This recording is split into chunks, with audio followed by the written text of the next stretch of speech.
Niger, arrivée de nouveaux instructeurs russes.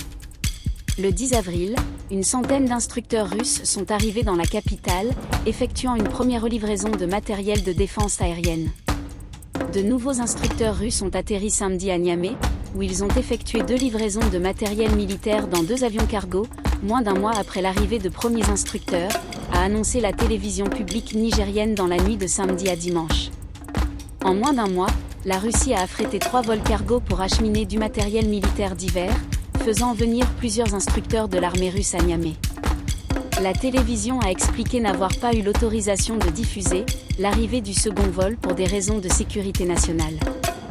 Le 3e vol, en plus du matériel militaire et des instructeurs, transportait aussi une importante quantité de produits alimentaires divers à destination des personnes déplacées de la zone des 3 frontières. L'agence de presse russe RIA Novosti, s'appuyant sur des sources nigériennes, a indiqué qu'un cargo humanitaire en provenance de Moscou était arrivé au Niger. Le déchargement de nourriture et de produits de première nécessité s'est fait devant les murs de la base où l'armée américaine stationne toujours, a-t-elle ajouté. Jeudi, le ministre américain de la Défense, Lloyd Austin, a indiqué que des instructeurs russes se sont installés dans une base des forces aériennes nigériennes abritant des soldats américains, près de l'aéroport de Niamey.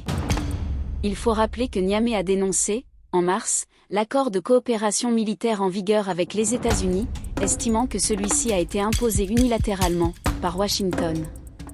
Mi-avril, Washington a accepté de retirer du pays ses plus de 1000 soldats.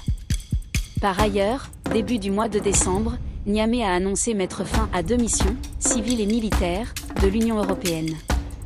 Depuis 2012, le Niger est confronté dans l'Ouest à des violences djihadistes récurrentes et meurtrières perpétrées par des groupes djihadistes affiliés à Al-Qaïda et au groupe État islamique et dans le sud-est par Boko Haram et l'État islamique en Afrique de l'Ouest. Ces groupes armés sponsorisés par l'Occident et les Émirats sont responsables de milliers de morts et de millions de déplacés sur toute la bande sahélienne.